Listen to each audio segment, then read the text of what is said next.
পান পান হচ্ছে আসলে আমাদের সমাজে এক ধরনের শ্রেণীর মানুষের কাছে কিন্তু অনেক কদর রয়েছে। বিশেষ করে যারা বয়োবৃদ্ধ দাদি নানু, বিশেষ করে শ্বশুর বাড়িতে যাওয়ার সময় সবাই কিন্তু এক বেড়া হলেও কিন্তু পান নিয়ে যান। কারণ হচ্ছে যে ওই যে বাড়িতে যাবেন সে বাড়ির যারা বয়োবৃদ্ধ রয়েছেন তাদের সবচেয়ে প্রিয় জিনিস হচ্ছে এই পান। পানটা চাষ হচ্ছে কুমিল্লার বিভিন্ন উপজেলাগুলোতে।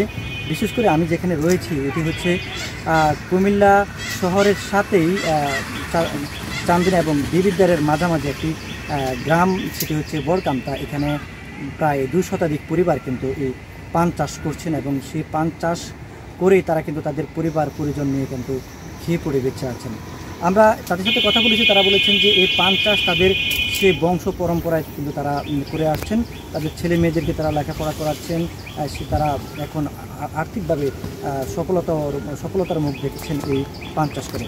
তবে পান চাষে বেশ কিছু সমস্যা রয়েছে। বিশেষ করে সমস্যাগুলো হচ্ছে পোকা দমনে তারা কীটনাশক, সে সঙ্গে বিভিন্ন ধরনের নানা ওষুধ ব্যবহার করে থাকেন। তবে এই পান চাষে কিন্তু অনেক ধরনের খাটনি রয়েছে। বিশেষ করে এই পান চাষের শুরুতে যখন আপনি শুরু করবেন আষাঢ় মাসে, তখন একটু এঁটেল মাটি দেখে যে জমিটা উপযুক্ত উঁচু এবং আপনার যে পানি নিষ্কাশনের ভালো জায়গা রয়েছে সে সকল স্থান দেখে কিন্তু এই পান চাষ করা হয়। পান চাষে প্রথমে চাষাবাদ করা হয়, পরবর্তীতে টিএসপি, সে সঙ্গে বিভিন্ন ধরনের জৈব সার মিশ্রিত মাটিতে এই পানের যে চারা রোপণ করা হয়। পরে আপনার যে 2 থেকে 3 মাস বা 4 মাস পরে কিন্তু তারা এই পান খাবার উপযুক্ত হলে তারা তুলতে শুরু করেন, সেটি বাজারে তারা বিক্রি করেন। বড় আকারে যে পানগুলো রয়েছে সেগুলো বিক্রি হয়ে থাকে 200 টাকা থেকে 220 টাকায়। সে সঙ্গে যেগুলো ছোটো পান রয়েছে সেগুলো তারা বিক্রি করেন 180 টাকা থেকে 80 টাকা থেকে 120 টাকা দরে। তবে তারা বলছেন যে পানের এখন ভালো বাজার রয়েছে। এই জমিতে তারা যে ফসল তারা বুনতেন সে ফসলের তুলনায় এখন পান চাষে তারা খুব লাভবান হচ্ছেন, যার কারণে কিন্তু অন্য ফসলের তুলনায় ভালো ফসল হওয়ার কারণে পান চাষে কিন্তু আস্তে আস্তে আগ্রহ বাড়ছে তাদের।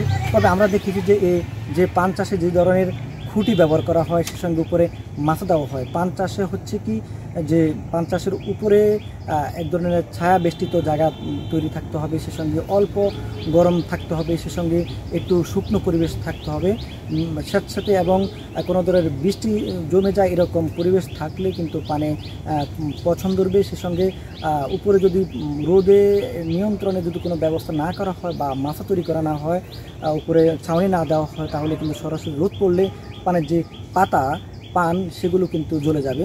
আপনিও পান চাষ করতে পারেন যদি আপনার উপযুক্ত কোনো জমি থাকে, তাহলে পান চাষ করে আপনি অন্য ফসলের তুলনায় পান চাষে অনেক লাভবান হবেন।